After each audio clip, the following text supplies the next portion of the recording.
You're listening to the Parents of Hardworking Teens podcast, episode 121. 3 ways your teen can up-level with their new year group. In particular, 3 unseen, hidden challenges that I see catching out so many students. Don't let this happen to you or your teen.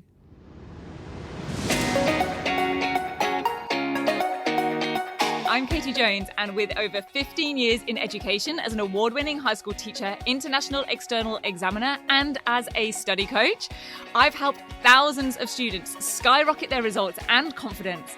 And this podcast is where I share all my insights, tactics, and tips with you, the parent, so you can help your hardworking teen get happy, smart, and successful in their study, and have you both enjoy the journey along the way. This is the Parents of Hardworking Teens podcast. Hey, very important parents, VIPs, and carers. Happy New Year. I hope you've had a really wonderful break over the holidays. And if you are listening in the Southern Hemisphere, then I hope you are continuing to enjoy the remainder of the summer holidays. I have had a really wonderful last few weeks. I've had a lovely break. We've had my dad out to stay, which is not always so much of a break when you're hosting, but on the other hand, it does also force me to not work as much when we have people staying. Plus, I took my dad on a trip to Tasmania for 6 days. It was his 70th birthday present for this year, even though it was his birthday back in August. But also, if I'm being totally honest, it was also a present to me because I'd never been to Tasmania. I really wanted to see it. So I organised that for us, and it was a wonderful, fabulous trip away. We both really like scenery and wildlife and walking and all of that. So it was perfect. And I have therefore had a really good break. And now I am ready to be back. I'm so fired up and ready to deliver great things for you and your teen in 2025. And to start off, that is going to be a special live event, which I'm going to tell you about just before we get into the episode. It's called Have Your Teen Nail Their, in brackets, new year group. The in brackets is because if you are in Australia or New Zealand, then your teen will be just about to start a new year group. But if you're in the UK or US or anywhere in the Northern Hemisphere, I know they are going to be pretty much slap bang in the middle of their year right now. But I don't want to let that stop you attending if that is you. Because this isn't going to be about things that happen specifically in those first few weeks of term. It's not going to be about getting ready for the first day back or meeting new teachers or sorting out your school bag or books or whatever it might be. In fact, the issues and strategies that I'm going to be spotlighting and sharing are actually much more likely to be happening mid-year when your teen is really in the midst of their learning and their assignments and maybe even their mocks or term exams. So it's going to be great to know this stuff at the start of the year, and it's going to be critical to know it if you are in the middle of the year. Now, Have Your Teen Nail Their New Year Group is going to be a free live online webinar. It's on Wednesday, the 29th of Jan, 2025, and you can register at www.greattransformation.com/new.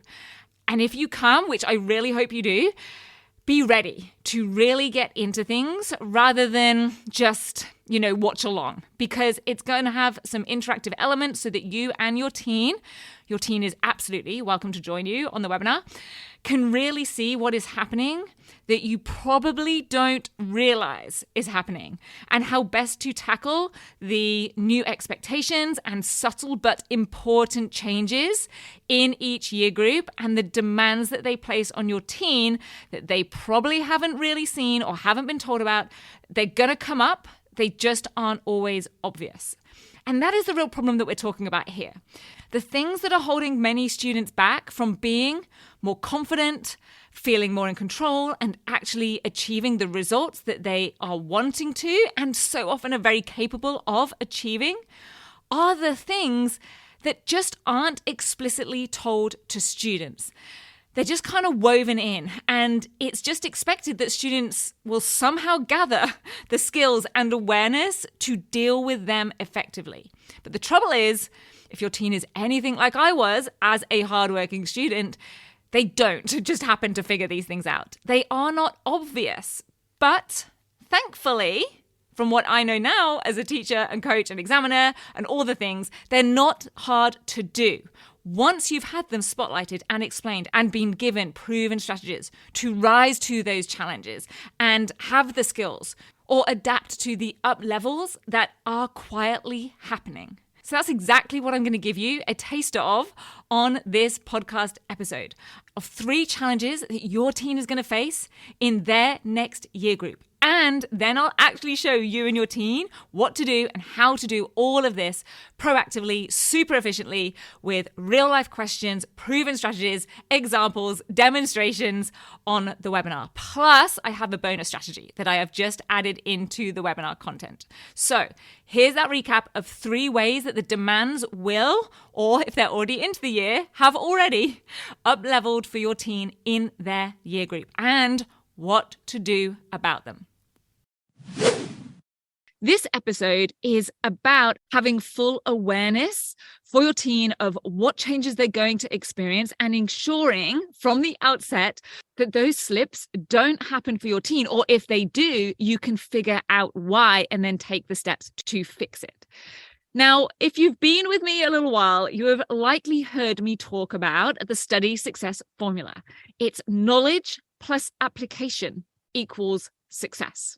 And if you haven't heard me talk about that and you want to hear me explain that formula in detail, then go back and listen to episode 1 of this podcast, because that formula was devised by me over the course of probably 10 or actually 11 years of teaching, tutoring, study coaching, exam marking, coursework moderation, and also from the thousands of conversations that I've had with parents, students, teachers, and examiners.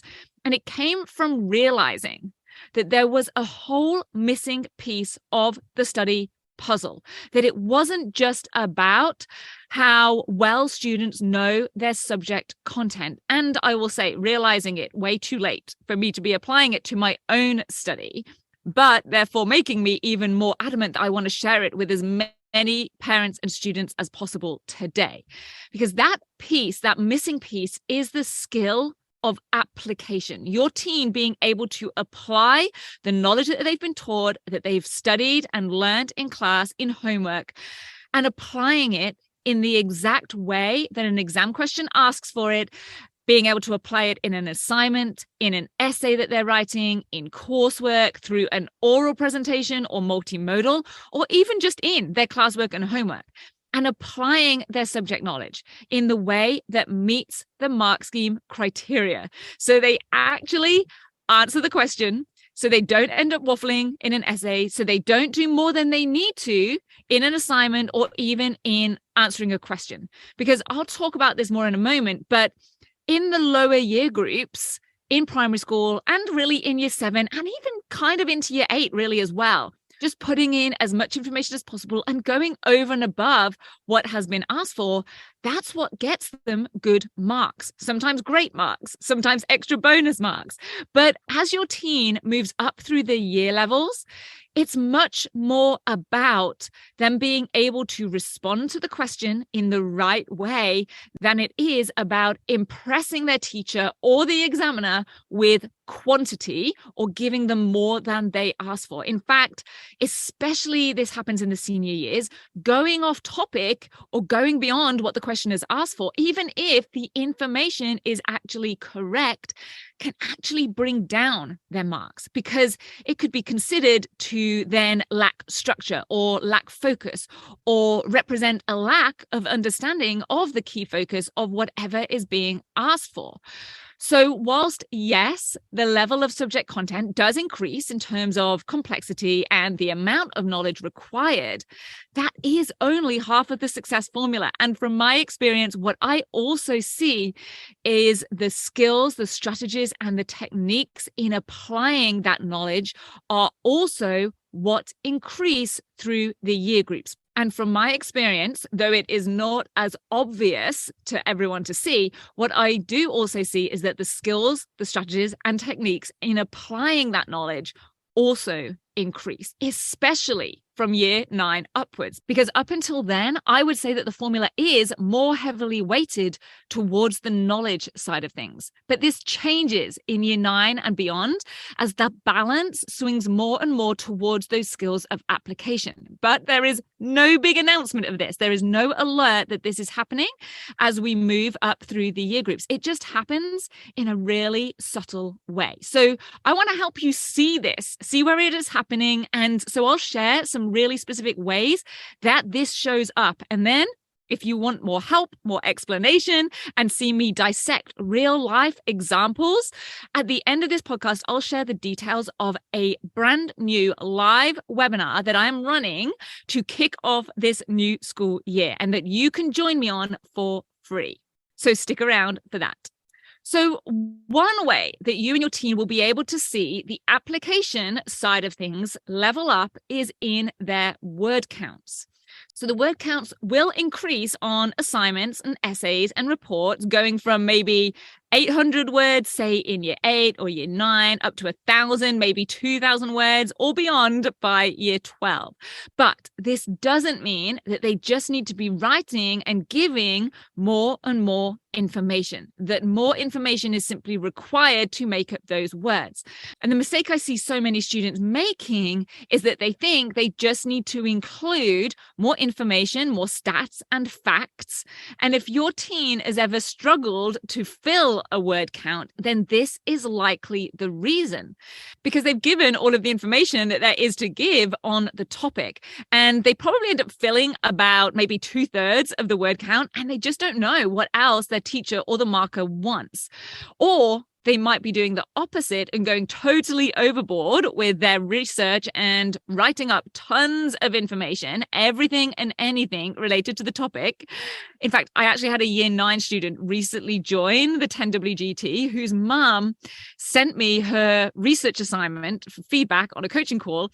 And it was jam-packed with data and online research that she had spent hours and hours on. Now, she did get a good result for the task, but her mum was freaking out a little bit because she had spent a crazy amount of time and effort on that task. And the truth is that she could have gotten that same result with not even half, more like a quarter of the information and time and effort that she had put in. The trouble was she didn't have the skills yet, hence why she joined the 10WGT, to distinguish that for herself. So what do those bigger word counts really require? How is your teen supposed to fill that word count? Well, they need to do the opposite of putting in more and more descriptive information. They need to go narrow and deep. So instead of covering more and more about the topic, they need to take one aspect, which will most likely be defined in maybe the essay question or them refining a particular research or inquiry question if it's an assignment or a report. And they then need to analyze the information or the evidence or the research that they have done in detail. They might even need to evaluate it, but they basically need to go further than just describing or explaining.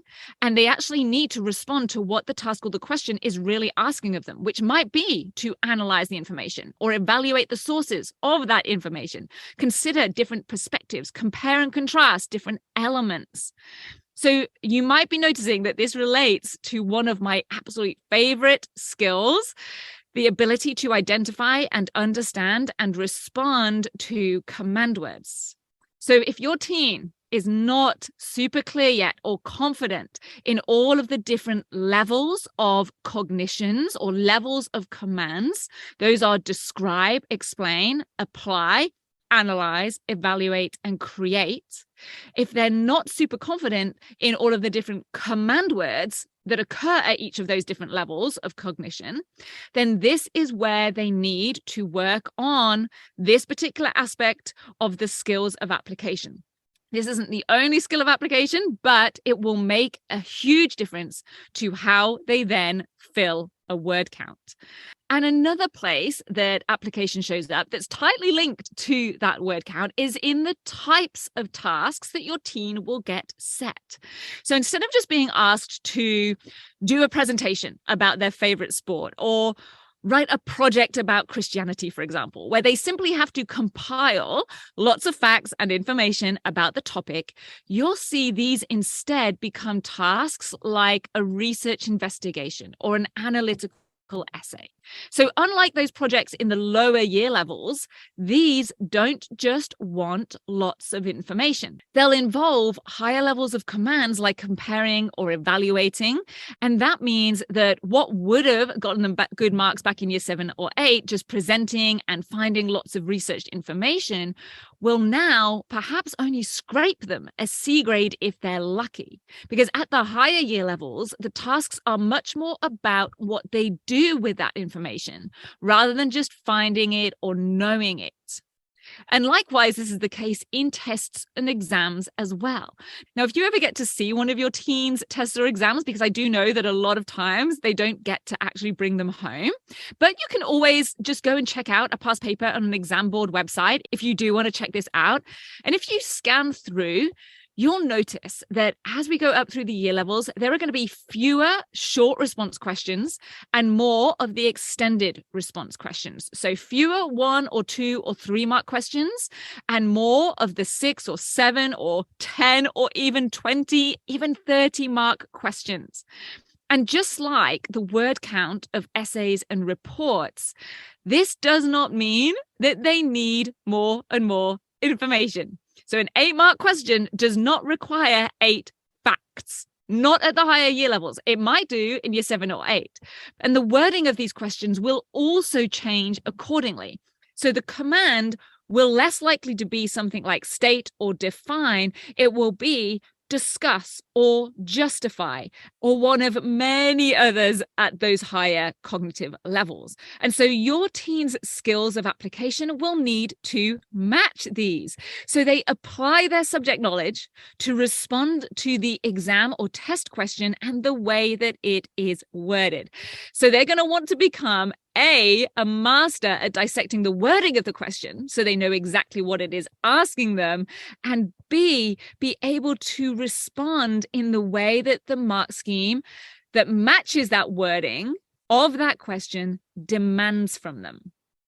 And so one more example that I'll share today of the application element in action as your teen moves up through the year groups is in the marking criteria or the rubrics or the success criteria for assessments and exams. Now, I know that back in our day, we never used to get given any of this when we were students.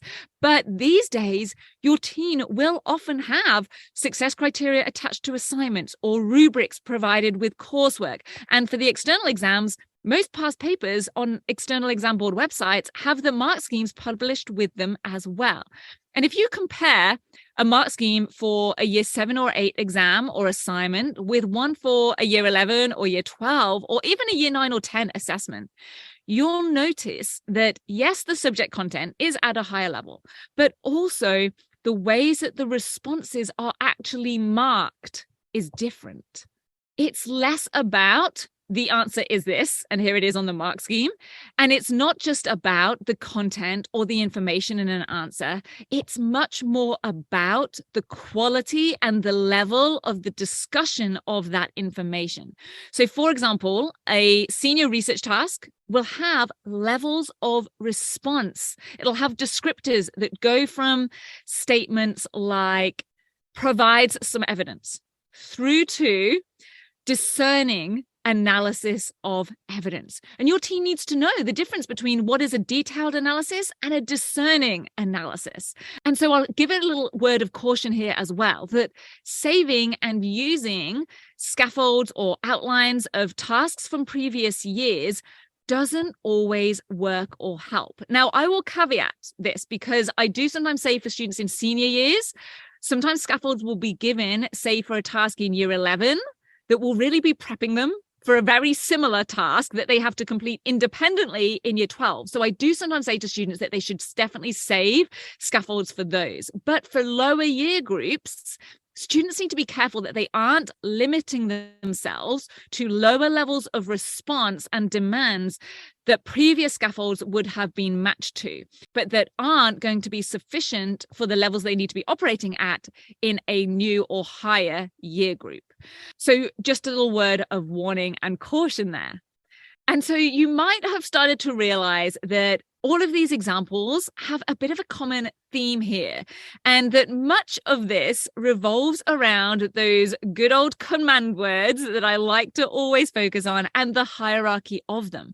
And this is why I always say that if I could only train a student in one thing, it would be command words, getting in-depth knowledge and understanding of them and what they mean and how to respond to them at the right levels. Because this skill infiltrates so many elements of their study and how the requirements up level through their year groups. And it is critical to that application element of the study success formula. It's not the only part of the application element, but it is one of the most significant parts.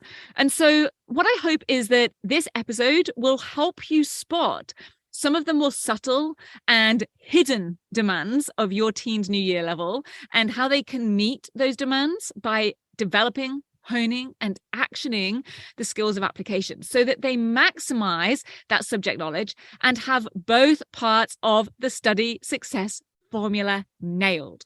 Because the knowledge part is what they are guided through and certainly focused on almost exclusively throughout their schooling. But the application of that knowledge is the part that often goes under the radar and is given little attention aside from maybe the odd study skills workshop. Yet, in my experience, it's the part that becomes more and more relevant and important as your teen moves up through their year groups. Because no Year 12 essay question ever simply asks, tell me everything you know about topic X, whatever that is. And yet that's how many hardworking students have achieved success through the earlier years of their education by telling their teacher everything they know about topic X in a particular report or giving as much information as possible in an exam answer and going over and above in the way that they present it or in their fact-finding mission and giving more than what has been asked for. But that's the opposite of what students need to do as they move up through the year levels.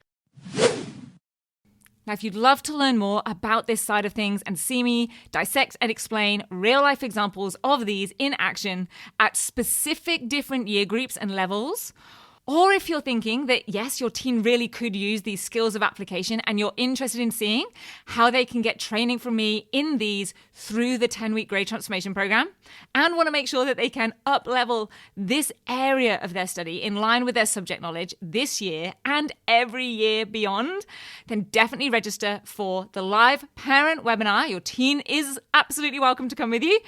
I'm delivering it live on Wednesday, the 29th of Jan. It's totally free to register. So if you're listening to this before the 29th of Jan, 2025, you can go register at www.gradetransformation.com/new.